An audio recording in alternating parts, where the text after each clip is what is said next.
On se retrouve aujourd'hui dans cette vidéo pour parler de système son à colonne et aujourd'hui on parle de HK Polar 8 et Polar 10.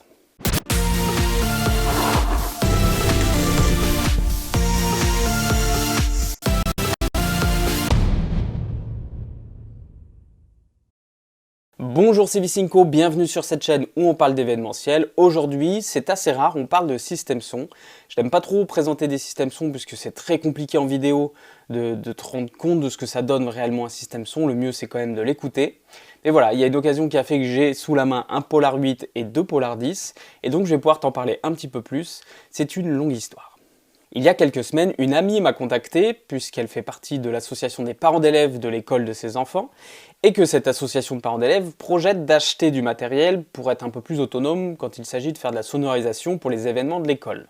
Suite à des conseils de personnes qui utilisent déjà des systèmes son, etc., ils s'orientaient plutôt vers un Polar 8 et donc on m'a contacté pour savoir ce que j'en pensais vis-à-vis de leur utilisation, sachant qu'ils voulaient faire un peu de sonorisation extérieure lorsqu'ils font un marché de Noël, des petites choses comme ça, mais surtout qu'ils envisageaient de pouvoir sonoriser leur kermesse annuelle.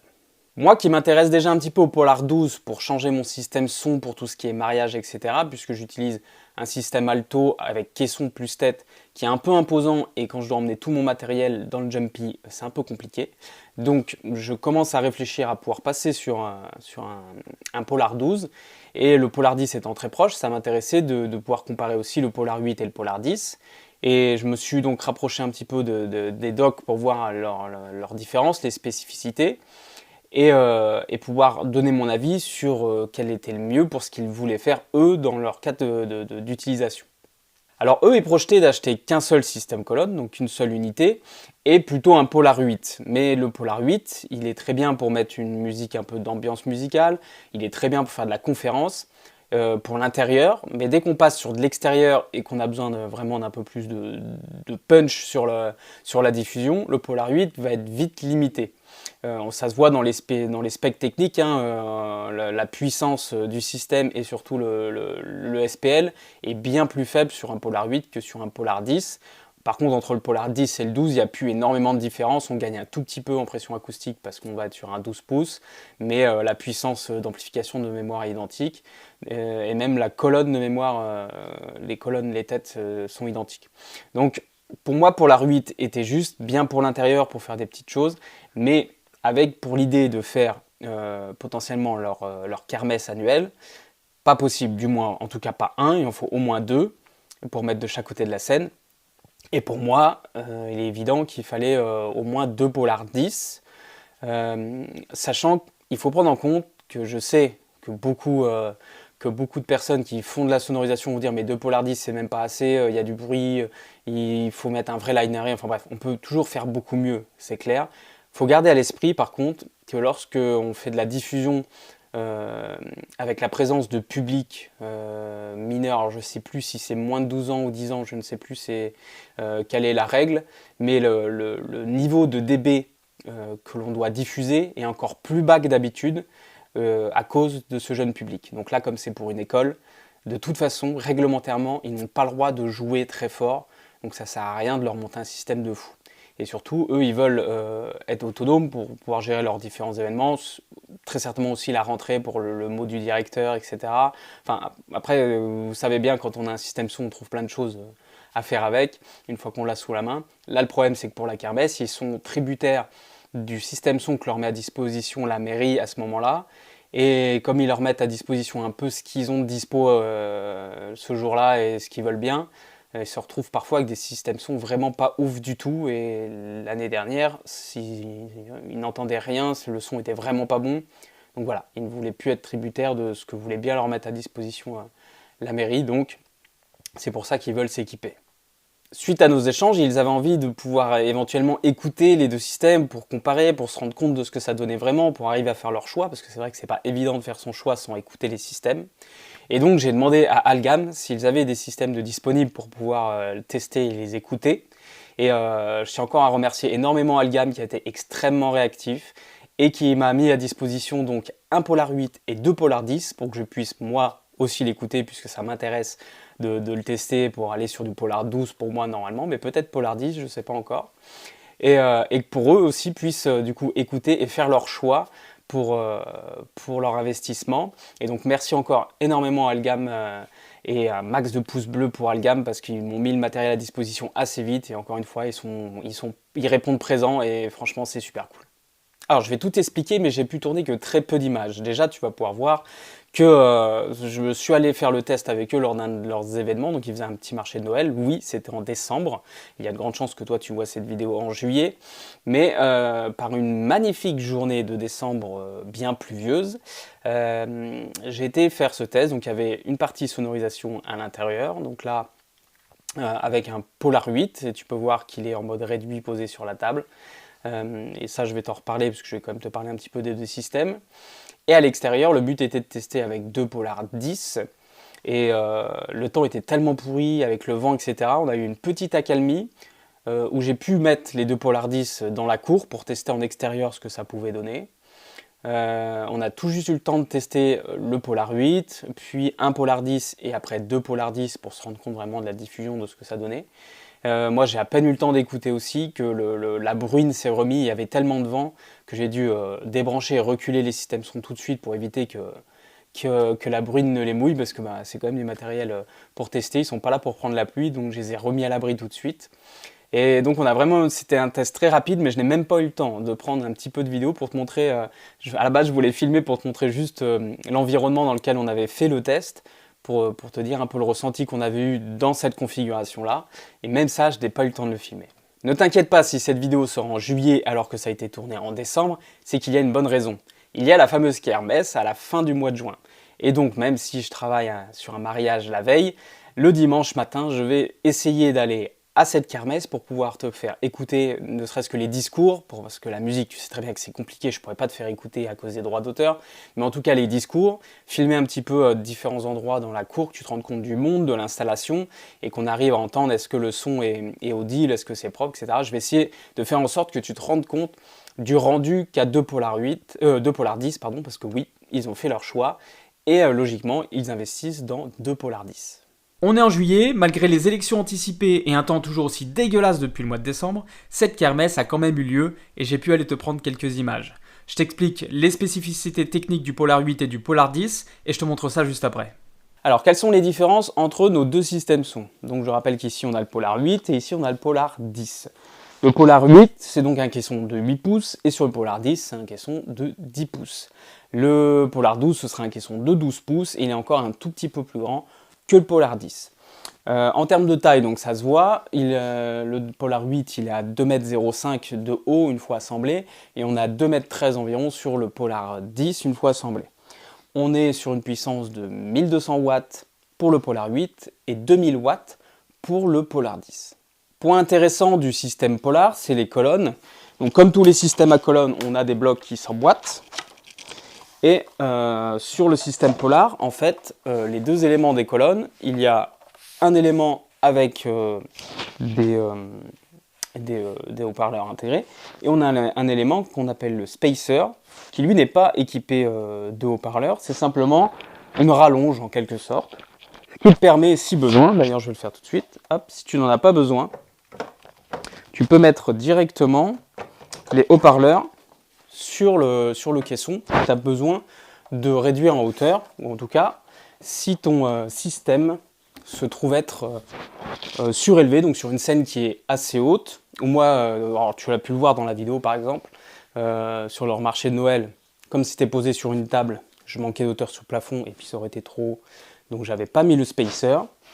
Mais moi je le vois aussi auprès de certains profs de danse qui interviennent dans des bars par exemple, qui posent des systèmes sur le bar et donc du coup qui mettent directement le bloc du haut sans mettre de spacer. Ça c'est une caractéristique importante parce que dans les systèmes colonnes ce n'est pas toujours le cas. Il y a des systèmes colonnes où la partie intermédiaire c'est aussi des haut-parleurs. Donc quand tu choisis ton système colonne, pense-y, est-ce que tu as besoin parfois de réduire ou pas? Parce que si tu as besoin de réduire, il va falloir éviter de prendre un système colonne qui a des enceintes dans la partie centrale. Pour dire deux mots sur le Polar 12, qui est donc un tout petit peu plus gros que le Polar 10, ce sera un caisson avec un boomer de 12 pouces. Et les conséquences en termes de taille, c'est que le caisson prend 5 cm de mémoire de haut, et donc la colonne, elle aussi, se trouve 5 cm plus haut, donc on sera vers les 2,18 m une fois assemblé. Alors si on regarde un petit peu ce qu'on a sur le tableau de commande ou table de mixage intégrée, du Polar 8 pour commencer, on va pouvoir voir ses avantages et ses inconvénients. Alors déjà on a deux entrées, entrée 1, entrée 2, que ce soit en line ou en mic avec un petit sélecteur, donc c'est important de choisir le bon, avec forcément le gain ici, donc le volume de l'entrée. Les deux entrées sont en combo XLR jack. L'entrée numéro 3, on a soit du Bluetooth, soit une entrée ligne en RCA. Alors les deux sont cumulables, c'est-à-dire que tu peux avoir et un ordinateur branché en RCA, et en plus un téléphone en Bluetooth. Il faudra que tu arrives à gérer l'association des deux, en tout cas le volume des deux, pour que ce soit équilibré avec tes appareils, donc soit le Bluetooth, soit même ton ordi, parce que le volume ici de l'entrée numéro 3 prend en compte et le Bluetooth et l'entrée line.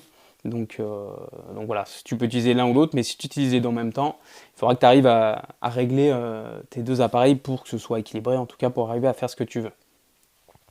Donc là on a le bouton Bluetooth pour faire la pairing, tu as un réglage de tremble pour accentuer ou diminuer et de sub pour accentuer ou diminuer, et bien évidemment le master pour le général. Et en mix out, c'est tout ce qui se passe en entrée, réglage de niveau d'entrée qui ressort en mix out pour pouvoir aller sur un deuxième Polar 8 éventuellement ou autre chose. Alors ce Polar 8, il y a un inconvénient et un avantage. On va commencer par son inconvénient. Comme tu peux le voir, il n'y a absolument pas de vue-mètre. Donc que ce soit sur tes entrées, sur ton master, tu sais pas vraiment où tu en es.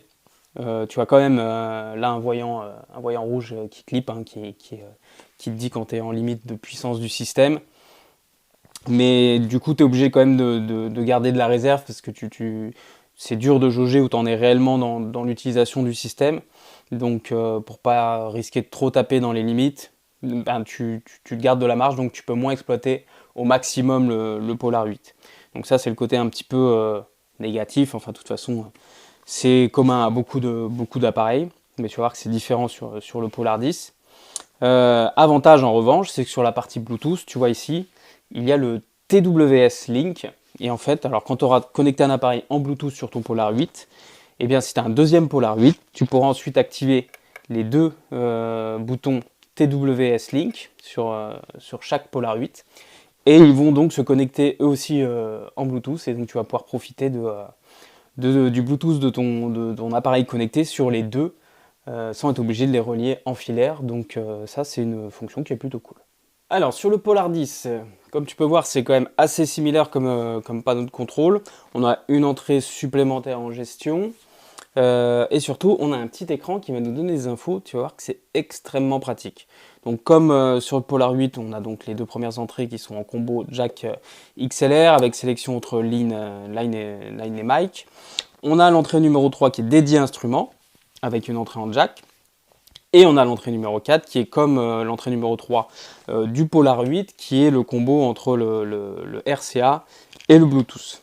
Pour ce qui est de la gestion de Trumble et sub, c'est pas comme sur le Polar 8, là on a juste un potard pour le sub, et donc quand on le met à 0 dB, c'est la position où il est normalement équilibré avec la partie colonne du système. Sur notre écran, tout à l'heure je te disais qu'on ne voyait pas où on en était, on n'avait pas de vue-mètre, et bien ici on a les 4 entrées, et sur les 4 entrées on a donc un vue-mètre, puisque tu vas voir le signal audio. Tu as une petite barre qui te donne une limite, et donc tu vas pouvoir te régler proche de cette barre sans forcément la dépasser pour pas saturer. Et ensuite ici, donc avec le bouton master, tu peux régler le niveau de ton master, donc de sortie générale. Et en appuyant sur le bouton master, tu vas pouvoir aller dans le menu. Et là, dans le menu, il y a quelques trucs qui sont quand même sympas. Donc le BT pairing, donc c'est Bluetooth pairing, c'est pour appairer un appareil. Là, tu vas pouvoir gérer un petit peu la puissance entre tes 8 medium et low frequency. Donc ça, après, c'est à toi de voir comment tu veux le gérer. Voilà, est-ce que tu veux régler ou pas. Dans les trucs intéressants, il y a le mode. Donc tu as 3 modes. Le mode DJ, le mode voice et le mode musique. Donc mode musique, c'est assez neutre. C'est pour une diffusion de musique un peu d'ambiance standard. Le mode voice, c'est plutôt dédié à la conférence, ça met vraiment en avant le spectre, les fréquences de la voix, donc ça éclaircit vraiment la diffusion et ça optimise pour la voix. Et la partie DJ, ça renforce un peu plus les basses, etc. Donc on a un rendu plus péchu, plus rond. Pour avoir écouté un petit peu la différence entre les trois, ça s'entend vraiment la différence et c'est adapté, je trouve. Les trois styles sont bien trouvés. Ensuite, tu peux donc enregistrer des presets, tu peux récupérer des presets, etc. Tu peux gérer la luminosité de l'écran. Et on a sauté un truc qui est hyper important, c'est ici le délai. Et le délai te permet, alors on pourrait parler en millisecondes, etc. Ce serait un peu compliqué. Là, ils ont fait ça très intelligemment, puisqu'en fait, le délai est calculé en mètres par pas de 25 cm. Et donc, quand tu mets des enceintes, tu as des enceintes principales et que tu déportes des enceintes dans une salle, par exemple, parce que tu as une salle qui est très longue sur un événement, ou pour X autre raison où tu décalerais des systèmes son, eh bien ton système son, tu vas pouvoir lui dire « je me trouve à 10,50 m du système son principal ». Et donc il va gérer le délai pour que le son soit plus en phase et donc gérer le décalage de son. Donc ça c'est vraiment pas mal et l'avoir mis en mètres, je trouve ça très intelligent parce que c'est extrêmement simple à utiliser. Donc l'avantage du Polar 10, c'est ses vumètres. Son désavantage, c'est qu'il n'a pas la liaison Bluetooth entre deux Polar 10, comme peut l'avoir le Polar 8 avec le TWS Link. Alors les Polar, ils sont livrés avec des housses. Donc là, c'est la housse pour le Polar 10, si je ne dis pas de bêtises. Donc je ne vais pas te montrer toutes les housses du Polar 8 et 10, parce que comme c'est du matériel qui m'est prêté, j'essaye de pas trop le déballer et pas de l'utiliser pour rien. Hop. Donc, c'est une petite valise vraiment pile poil pour ranger les deux colonnes. Hop, avec une petite séparation. Hop, tu vas voir entre les deux ici en mousse. Donc, que je fasse ça bien sans rien faire tomber. Tac. Hop. La deuxième.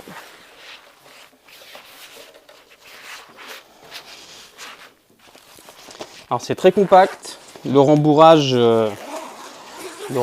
est léger, je trouve. Alors pour les gens peu minutieux, précautionneux comme moi, ça pose pas de problème.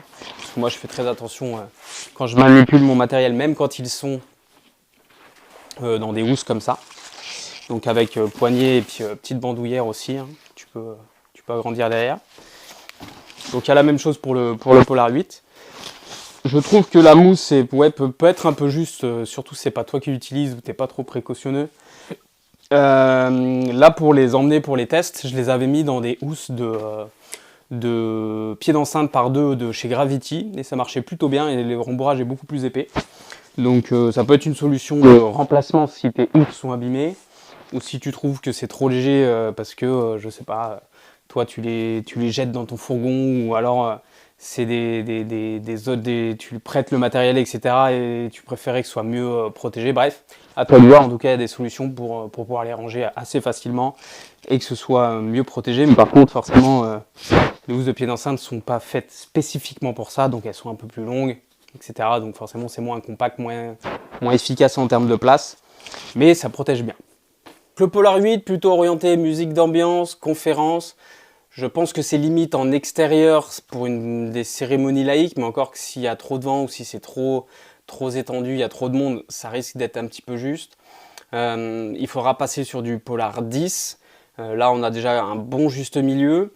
Pour du DJ, j'aurais tendance à quand même recommander du Polar 12 pour avoir quand même de la pêche dans les basses, etc. Parce que c'est souvent ce qui est reproché à ces systèmes colonnes, mais ils ont bien évolué. C'était les premières versions de ce type de système. C'était vraiment le côté manque de basse qui était reproché quand on voulait l'utiliser en tant que DJ. Aujourd'hui, ça a quand même donc bien évolué, on a quand même plus de basses. Et moi, je me rends compte que j'ai un système son avec des caissons 15 pouces, parce que voilà, des conseils de personnes qui travaillent dans la sonorisation m'avaient recommandé quand même du 15 pouces pour avoir une bonne présence en termes de pression acoustique pour les basses, etc. C'est vrai, et en même temps, je me rends compte qu'il y a beaucoup d'endroits où je ne peux pas trop pousser les basses, où je dois faire très attention. Donc en fait, très souvent sur ma table de mixage, en sortie, j'ai mes basses qui sont réduites pour pas faire trop de bruit, parce qu'il y a plein de domaines qui sont embêtés avec la propagation des basses pour le voisinage. Et donc, à la fois, j'utilise un système qui me permet d'avoir une vraie présence, et en même temps, je me bride mon système parce que dans les endroits où je joue, il ne faut pas que ça fasse trop de bruit non plus.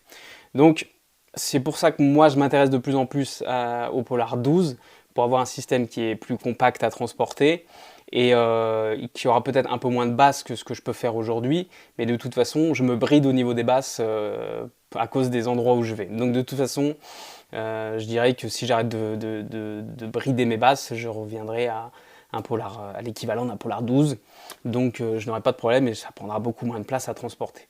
Comme promis, pour finir cette vidéo, je vais pouvoir te faire écouter le discours de début de kermesse. Donc je t'ai pris des images d'abord avant qu'il y ait du monde, pour pouvoir te montrer un petit peu la config des deux Polar 10 qui sont installés. Donc on leur a pris avec une table de mixage assez simple en termes de connectique pour pas qu'ils aient 36 câbles et qu'ils s'y retrouvent facilement. Ils ont aussi deux micros Shure en filaire pour pas avoir de problème d'interférence et de gestion de piles, de fréquences, etc. On leur a fait un petit kit sympa. Donc là, on a donc les deux Polars qui sont installés dans la cour. Juste après, je vais donc te faire écouter le discours, mais par contre les images vont être légèrement floutées, c'est compréhensible je pense. Il y a des gens, hein, il y a des parents, il y a beaucoup d'enfants, et donc je ne peux absolument pas laisser visibles les images, c'est ce qui est normal. Donc il y a une visu de là où je suis, la première que je vais te montrer c'est de là où je suis actuellement sur ce rush là. Pour te montrer un petit peu la config, ce sera la même chose avec le discours. Je vais te mettre un petit repère, là, une petite flèche, un petit point rouge de la deuxième position auquel j'ai filmé. J'ai été sur le côté pour voir si la diffusion en termes de largeur de diffusion était bonne, et franchement elle était plutôt bonne. Après il faut pondérer, puisque comme ça diffusait face à un mur, c'était peut-être aussi un effet de retour, on n'était pas vraiment en champ ouvert libre, hein. La cour elle a des bâtiments des bâtiments sur deux côtés et un bâtiment un peu préhaut sur un des côtés, donc c'est réellement ouvert que sur un côté. Donc il y a quand même un petit effet de confinement de cour qui se fait malgré tout, plus que si on était complètement ouvert. Et donc je vais te laisser apprécier un petit peu le discours. Donc d'abord de là où je suis, donc en face du système son à un bon 20 mètres, et après sur le côté. 1, 2, super. Bien. Un micro qui marche, une sono qui fonctionne parfaitement. Ça change. Ceux qui ont connu le discours de rentrée savent de quoi je parle. Bien. Bienvenue à toutes et tous pour cette kermesse de fin d'année, et puis une kermesse aussi de fin de cycle de concernant. Donc c'est la 15e année, c'est la 15e kermesse donc que je vis avec vous. J'ai pas l'impression d'en avoir vécu autant. Et remercier les parents de l'Appel qui ont réussi à mettre en place la kermesse. Ça a été chaud, pas que au niveau climat, au niveau organisation. Il a fallu trouver des bénévoles. Merci aux parents de l'Appel qui se sont démenés, merci à Julie et son équipe. Merci aux parents qui ont... Merci pour la claque. L'Appel fonctionne également avec le GEC. Merci à Jocelyn pour le travail accompli aussi. Normalement, il devait y avoir une scène, mais comme il y a eu les élections anticipées, le personnel de la mairie était très occupé à gérer les nouvelles élections qui devaient se faire, donc il ne pouvait pas il pouvait pas installer de scène, et le système son c'était compliqué. Donc heureusement qu'ils avaient investi dans le système son, ils ont pu quand même récupérer quelques bancs, etc. Mais bon, c'était franchement, ils auraient préféré, la mairie aurait préféré que ce soit annulé, mais ils ont maintenu, et tant mieux, parce que sinon on n'aurait pas eu d'image.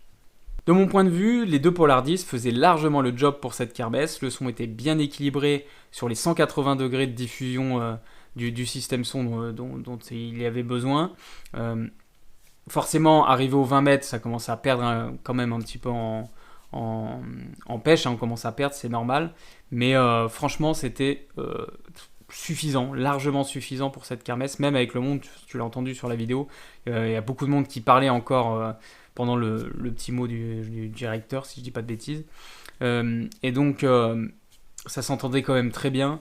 Donc franchement, ils sont ravis, moi je suis ravi. C'est un essai plutôt concluant. Et je suis d'autant plus intéressé encore pour l'achat d'un Polar 12. J'espère que ce test un petit peu mis en condition t'aura intéressé. Encore une fois, un système son en vidéo, c'est vraiment pas évident, c'est un peu subjectif, c'est mon ressenti à moi par rapport à ce que j'ai l'habitude d'utiliser, par rapport à mes besoins aussi, qui ne sont pas des énormes besoins en termes de sonorisation comparé à certaines structures. Le mieux, je te le rappelle, c'est d'aller l'écouter toi-même, de pouvoir l'écouter quelque part pour te rendre compte est-ce que ça fait l'affaire. Tu peux louer du matériel pour tester sur des prestats aussi. Avant des investissements, ça peut être intéressant. Bref, c'est là pour un peu te guider, pour te donner des cas concrets. Mais rien ne vaut le fait de tester toi-même dans ton environnement à toi, dans ce dont tu en as besoin. Pense à t'abonner et à mettre un maximum de pouces bleus pour remercier Algam qui encore une fois a répondu présent et a été extrêmement réactif. Je te dis à bientôt pour une prochaine vidéo et n'oublie pas que le plus important n'est pas ce que tu as, mais ce que tu en fais.